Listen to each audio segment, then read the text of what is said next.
You're watching Wood TV 8. From Wood TV, your local election headquarters, this is the 3rd Congressional District Republican Roundtable. And thanks for joining us. This is going to be an important half hour that will feature discussion between two Republicans who want to win their party's nomination for the 3rd Congressional District. We're happy to have with us Congressman Peter Meijer. We appreciate you being here, and Republican candidate John Gibbs. Thank you for being here. It's nice to have you both. We're going to try to have a discussion here today. I want this to be as free-flowing as we can while trying to limit the amount of time for each of you to be roughly the same. We've discussed the rules, and we're all here trying to get more information out to the voters. Part of the purpose of a discussion like this is to find out how perhaps you might address a problem differently than you would, and how you see an issue different than you might. So I'm going to start with one of the areas that saw most interest from our viewer questions, and that is this.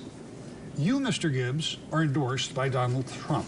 You, Congressman, voted to impeach him after the January 6th riots.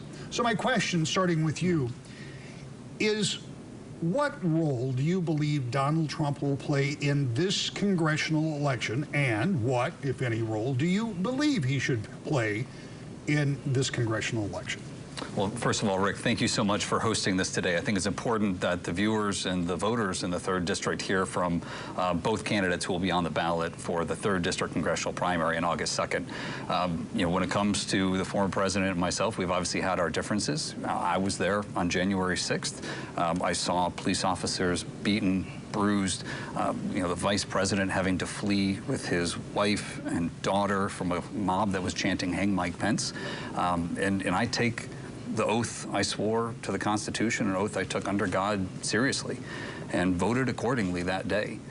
Now, obviously, the former president still has an axe to grind around that, but I frankly am looking to the future. I'm focusing on how we can make sure we're checking the policies of the Biden administration so that we can serve West Michigan families.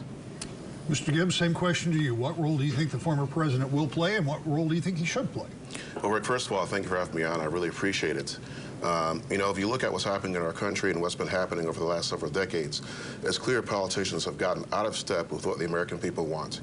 And with the election of President Trump in 2016, he represented someone who would go in there and shake things up a bit in a good way and give us a chance to actually reform the system in a good direction back towards what the people wanted.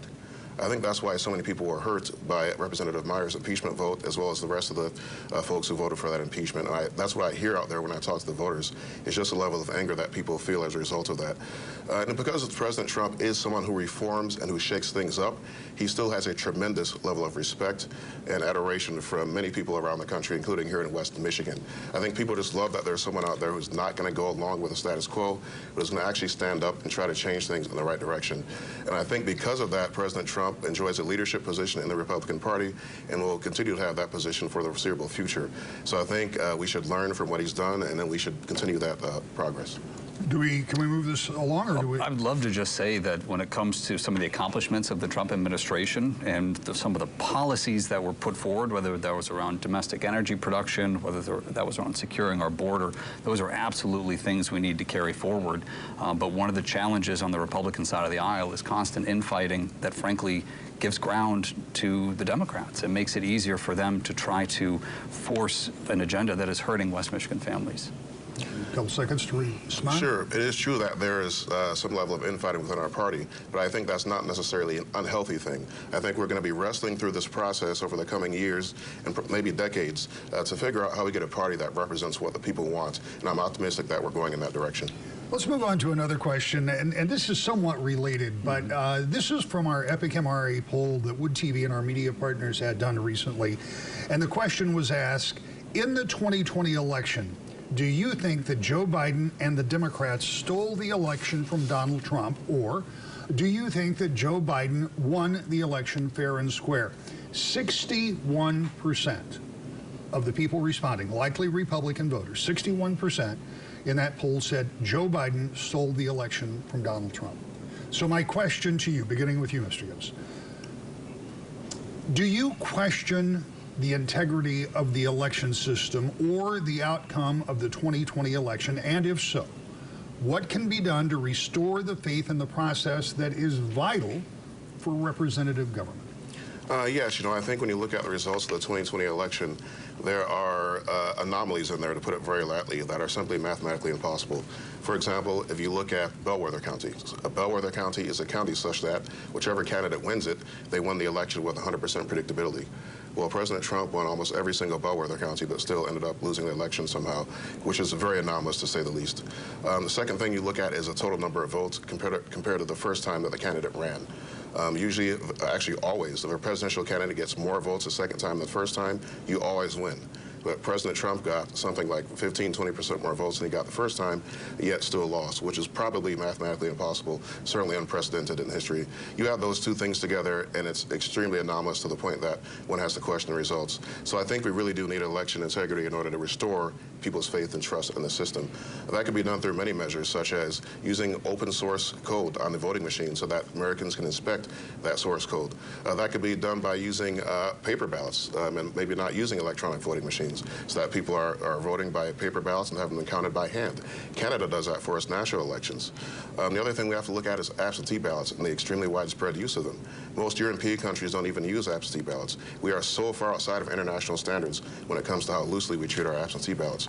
So I think we could have some reform in the direction of making those more secure and perhaps encouraging people to vote on election day instead of just mailing out as many as we do. So I think getting aligned with international standards on both absentee ballots, as well as having more security around voting machines, or perhaps using more hand counting and paper ballots as opposed to voting machines, are a few things that can increase people's trust and faith in our election system. So the question is the same to you, Congressman Meijer. First of all, do you question the integrity of the 2020 election? And if so, or even if not, what can be done to restore some of the faith in the process that certainly has been a hot topic of conversation for the past 2 years? I mean, the election did not come out, and I think we can both agree, as many of us wanted it to. But at the end of the day, as John Adams said, we are a nation of laws, not men. If you cannot prove in a court of law, if you cannot get that evidence across in a legally binding way, as the Trump campaign tried to do, and I supported their legal efforts, I think there were over 60 lawsuits that were filed, and they were resoundingly defeated. I mean, that is the ultimate challenge.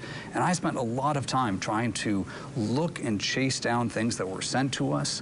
Obviously, the third day that I was in office, I mean, January 6th is remembered for the violence that occurred. That was also the day we were to certify the presidential election. And one of the frustrating things is that, a social media post is not evidence in a court of law. And some of the same people who've been trumpeting claims in media, when they are brought before a judge, when they have to raise their right hand and swear under penalty of perjury that the things they are saying are true, they back away from those claims. And my frustration is that there are two things that have undermined significant confidence in our election. And confidence in our election is critical. One are some of the claims that are being made that chase all of these different, rabbit trails. But the other is the modifications that were made in 2020. I think some on good faith through the pandemic, some maybe being opportunistic, but like our Secretary of State sending out absentee ballot applications, mind you, these are things you could have printed out, but what message does it send a voter when they have 8 different applications coming to their house from the Secretary of State, including from people who haven't lived there in decades, right? So there are things we need to do to tighten up and restore confidence, but if we're going to make an allegation that an election was stolen, we have to be able to back that up in facts, and facts that can matter in a court of law, or we're just laying the groundwork for the other party to do the same. I don't want to get in a long conversation, but can I wrap this up by saying you're going to agree to disagree in this particular occasion, because you obviously still have questions about the 2020 election. And the reason I bring that up is I think this will be something we'll hear again during this election cycle. So I just want to be clear again, this is a roundtable of discussion so people know where we are. Let's move on to something, and this will be the next question for you, likely of more concern to most voters in the 3rd District, and that is the economy and inflation. Causes of inflation are multifaceted. Government's ability to deal with inflation, as we have seen historically, is very limited. However, the question is, what else could or should the federal government be doing? I should point out the Fed has raised some interest rates. But what else could the government be doing to help relieve some of the pressures that are being felt by voters all over the country and right here in the 3rd District that isn't already being done?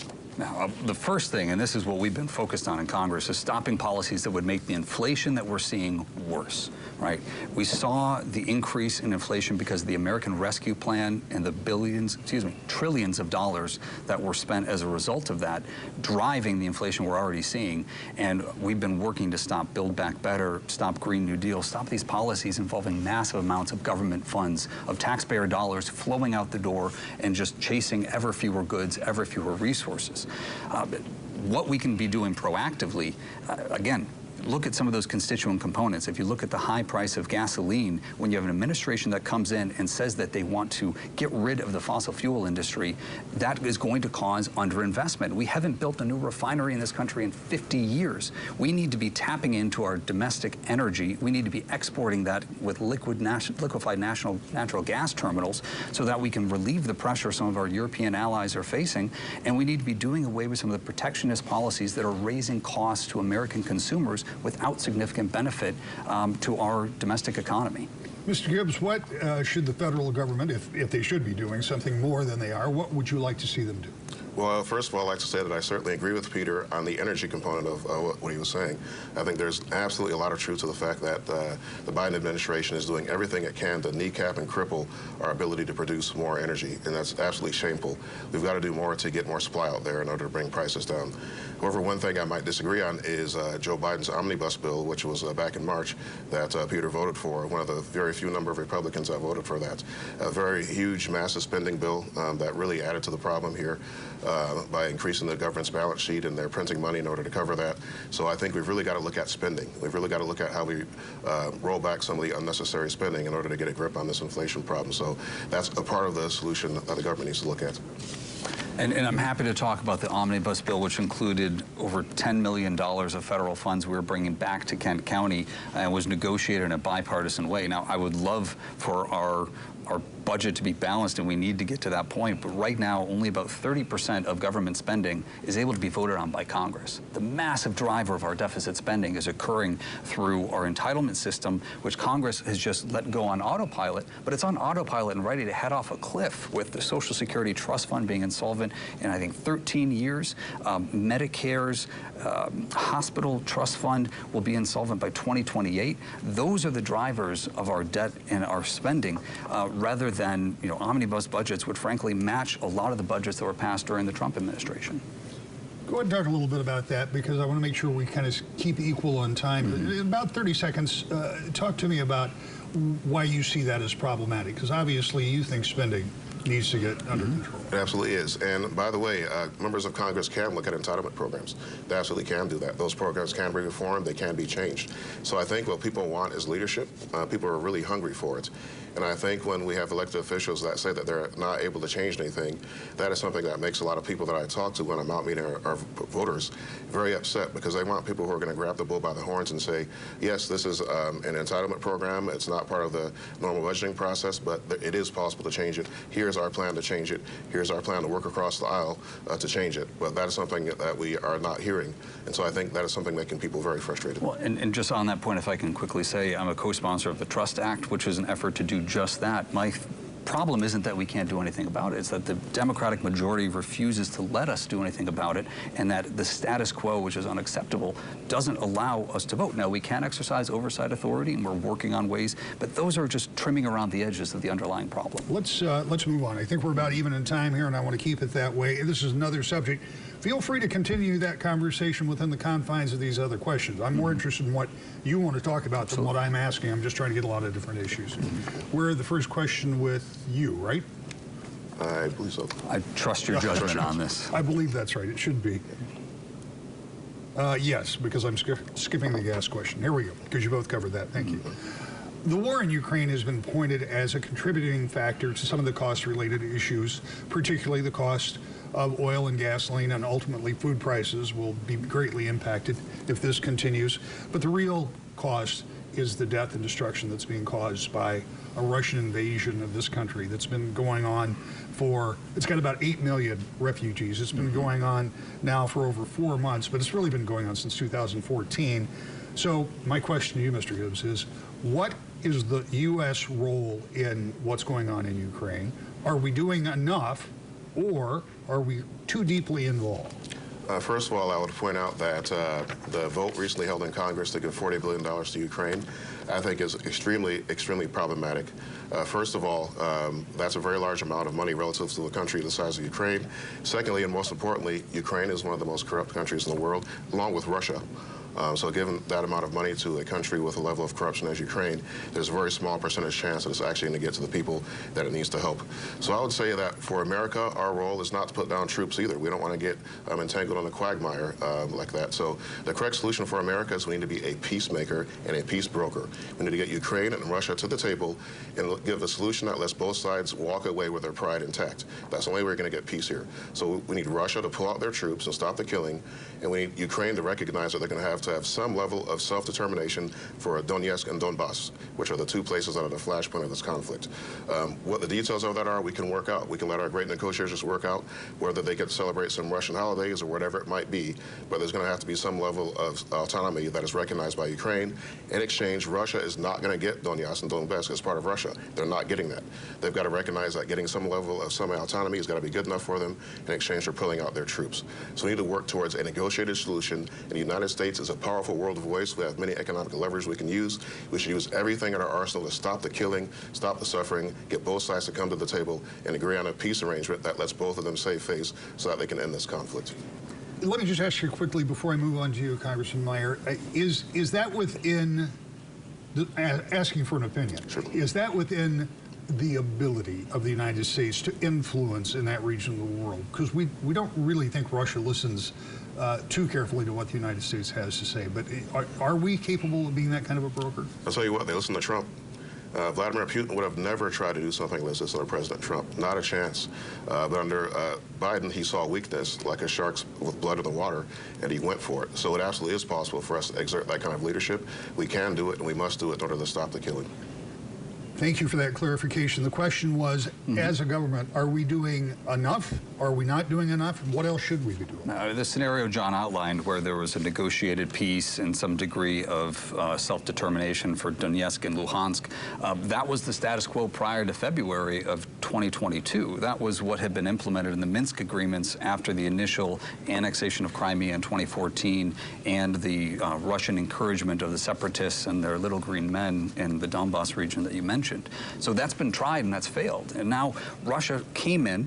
They have killed tens of thousands of Ukrainian civilians. They've caused close to $1 trillion worth of infrastructure damage in Ukraine.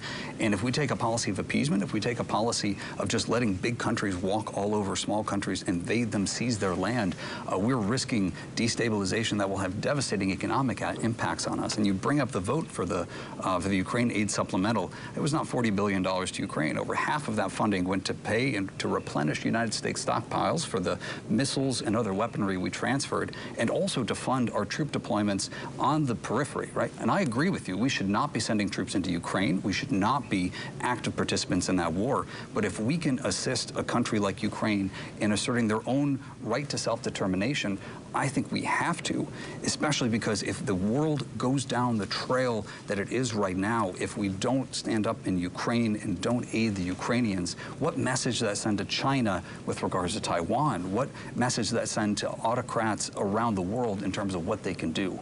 I think the world is stronger when the U.S. speaks with a clear voice, which I will grant you the Biden administration is not doing in any number of ways, and I hope we get down that line, especially on Afghanistan.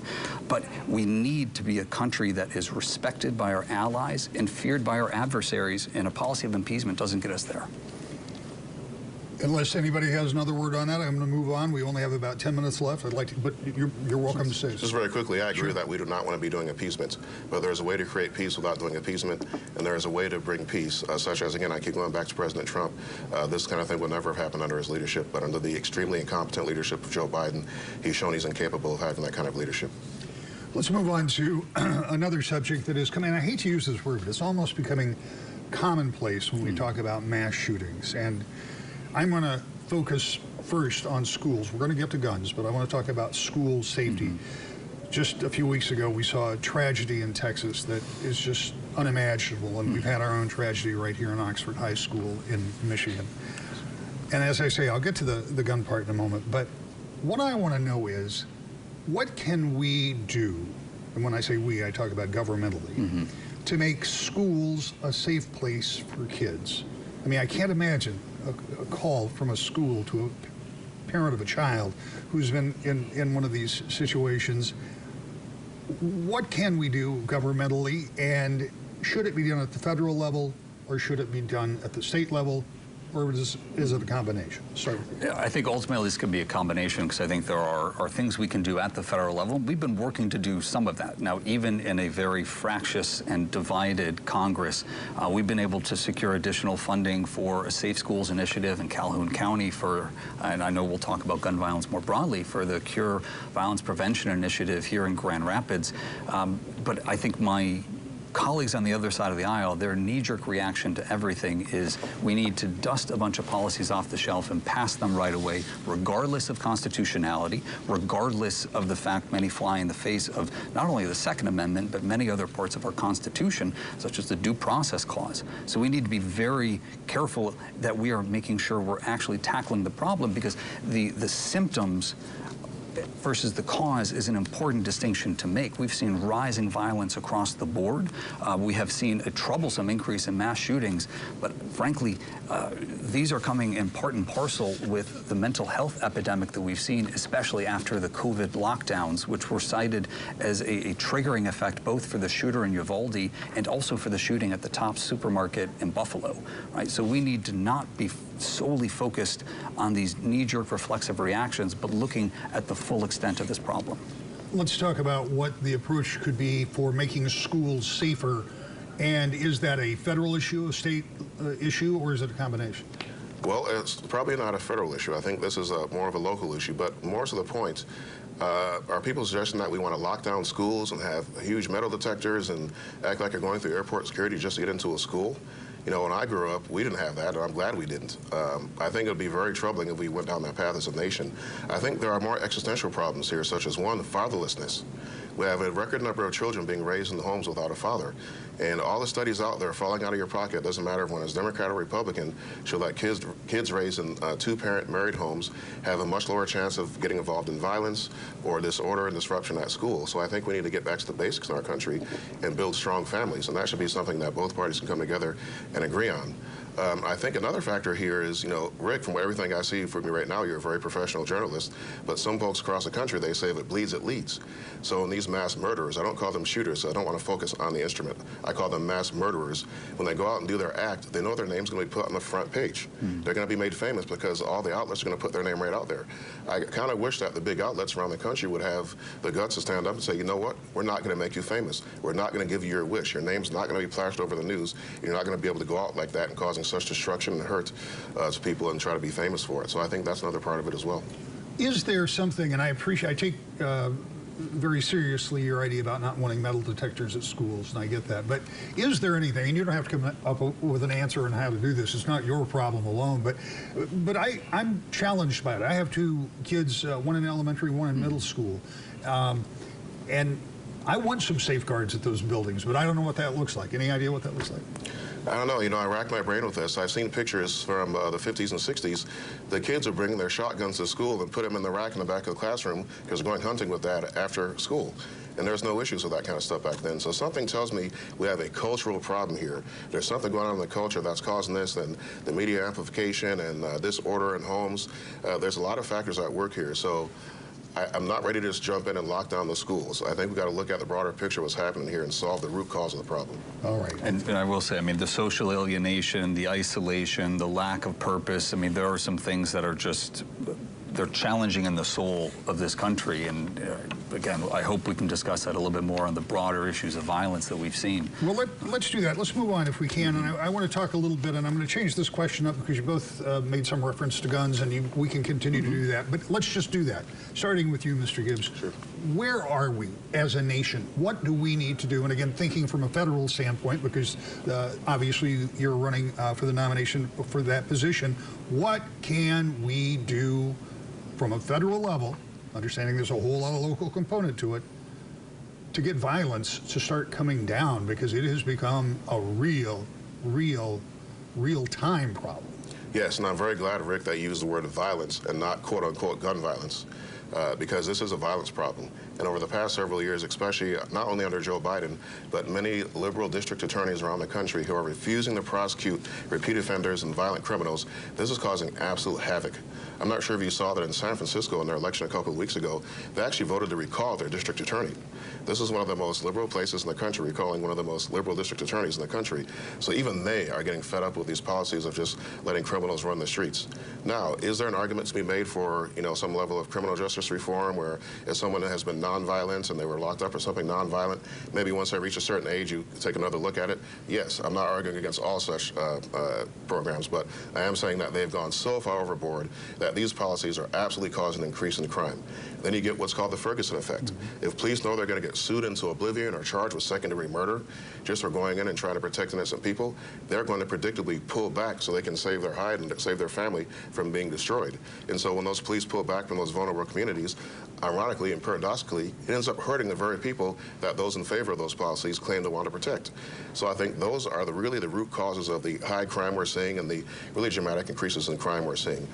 Not at all guns. There's just no scientific evidence behind that. What can we do about crime, and who does it? Do we do it federally, locally, again? Is it a partnership? Well, and John brings up something that I talk about all the time, which is, there's a question of, are new laws needed, or do we need to be enforcing the laws that are currently on the books? I did a police ride-along with some Grand Rapids Police Department officers about a year ago, and it struck me that a vehicle that was pulled over, there were 5 guns in there, there were 4 individuals, not a single one of those firearms was legal. The rise of homicides that we've seen nationally from 2019 to 2020, it was a 34% increase. 1 year, it went up by 34%. And we've seen that in the city of Grand Rapids. We saw 9 fatalities in 2018. That doubled in 2019 to 18. It doubled again in 2020, right? And these are issues that, frankly, are oftentimes associated with criminality, but all of those deaths, that's a mother, father, sister, brother, son, daughter that's impacted. That hurts the whole community. And also, as John mentioned, when it comes to federal level rhetoric, we see what happens when you have a party that screams about defunding the police. And that's all well and good to say from the safety of your congressional office or a cable news show on MSNBC, but when it comes to the actual on-the-ground impact in those communities, they don't want less police. They want to make sure that they can be safe in their communities. Gentlemen, thank you both very much. I appreciate you answering thoroughly and quickly, and I think we've stayed pretty much on time with time. I'm going to give you the first closing of 60 seconds to talk about any of these subjects or anything you want to, and why, obviously, you're running for re-election. Yeah, well, again, thank you, Rick, for this opportunity. It's been the honor of a lifetime to represent Michigan's 3rd Congressional District.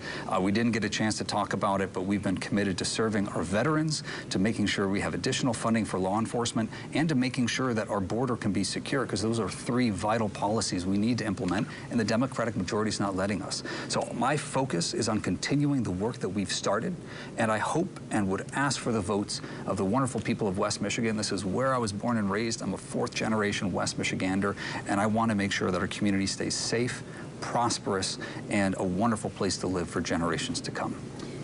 Mr. Gibbs, you have 60 seconds. God has opened some great doors in my life, and I'm so thankful for that. I got the opportunity to work in Silicon Valley as a software engineer, including working at Apple on the very first version of the iPhone.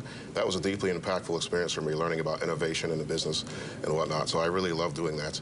I also was an evangelical missionary in Japan. So I was in Japan for several years, being fluent in Japanese, serving others and communicating the gospel to a culture that does not have it. And that taught me so much about how to relate with people and deal with people from different backgrounds, different races, different everything. So that was just a really meaningful thing I'm glad I got to do. And then serving for 4 years in the Trump administration, where I did my time as Assistant Secretary for Community Planning and Development, overseeing homelessness money as well as economic development money for states and counties. I think the culmination of all those things has given me just a rich skill set that makes me the best qualified to use all those in Washington, navigating the so-called swamp and representing the people of West Michigan. So I ask everyone very respectfully for your vote in the primary. Gentlemen, I appreciate you taking the time to be here. This is not an easy time for you in the middle of a very busy campaign schedule. I also appreciate you sitting here, being civil, discussing your differences of opinions and approach, and still treating each other like you are not enemies. That's something refreshing in today's political environment. Again, thank you for your time, and thank you for taking time to watch this important program. We'll be back next week with a regular To the Point.